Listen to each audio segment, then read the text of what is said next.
Hello বন্ধুরা, welcome back to my channel. আজকে আমি যেটা নিয়ে আলোচনা করব সেটা হচ্ছে সেমিস্টার 3 সিসি 3, যেটা তোমাদের ইম্পর্টেন্ট 5 মার্কসের কোয়েশ্চেন আছে, যে স্ত্রীধন অর্থাৎ নারীদের সম্পত্তির ওপরে কি অধিকার, সে অধিকার সম্পর্কে আলোচনা। তো প্রাচীনকালে, এটা যাদের হিস্ট্রি অনার্স রয়েছে তাদের জন্যই। তো প্রাচীনকালে ভারতবর্ষে স্ত্রীদের জায়গা বা অবস্থান কীরকম ছিল, অর্থাৎ সম্পত্তিতে তাদের কীরকম অধিকার ছিল না ছিল সেই সম্পর্কিত আলোচনা। 5 মার্কসের আনসার অত্যন্ত গুরুত্বপূর্ণ এটা জানার জন্য। তো উত্তরটা তোমরা দেখে নাও। প্রাগৈতিহাসিক যুগে কিছু প্রত্যক্ষ প্রত্নতাত্ত্বিক উপাদান এবং পরবর্তীকালের ক্ষেত্রে প্রাচীন সাহিত্য থেকে ভারতের নারীদের সামাজিক অবস্থানের বিষয়টি জানা যায়।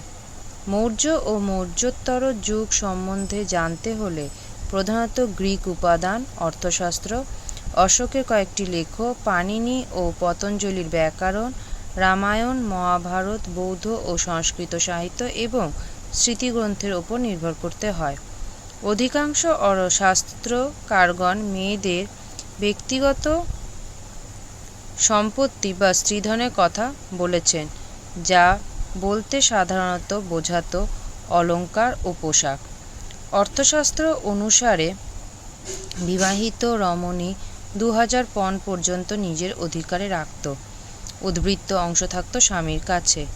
স্ত্রী সম্পত্তির উপর স্বামীরও অধিকার ছিল, তাই জরুরি প্রয়োজনে তা ছিল বিক্রয়যোগ্য।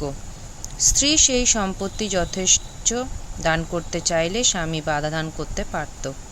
স্ত্রীর মৃত্যু হলে তার সম্পত্তি স্বামী অথবা ছেলে পেত না, মেয়েরা পেত।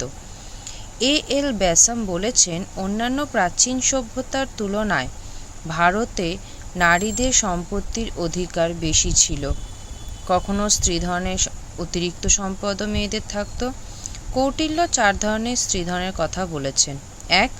শুল্ক বা কন্যার জন্য অলঙ্কার ও অন্যান্য সামগ্রী সহ পাত্রপক্ষ যে মূল্য ধরে দেয়।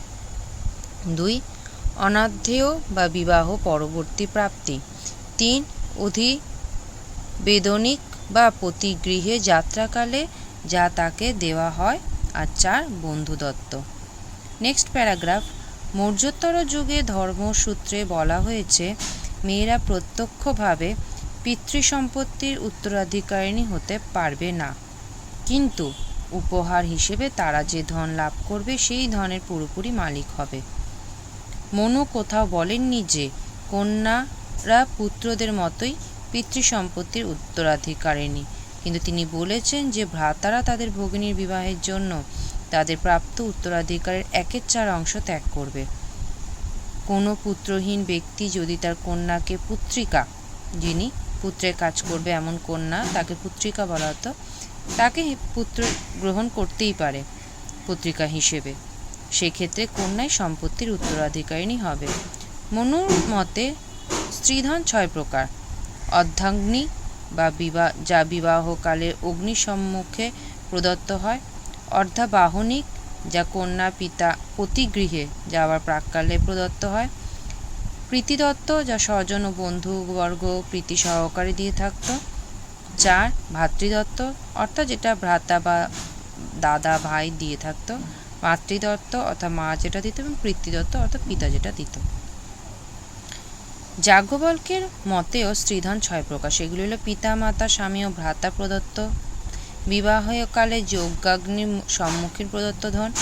স্বামী দ্বিতীয়বার দ্বার পরিগ্রহ করলে সন্তানারূপ স্বরূপ প্রথম পক্ষকে প্রদত্ত ধন। কন্যার জ্ঞাতি ও আত্মীয়বর্গ কর্তৃক প্রদত্ত ধন। 5. কন্যার জন্য পাত্রপক্ষে মূল্য হিসেবে প্রদত্ত ধন। 6. বিভিন্ন সূত্র থেকে বিবাহের পরে প্রাপ্ত ধন।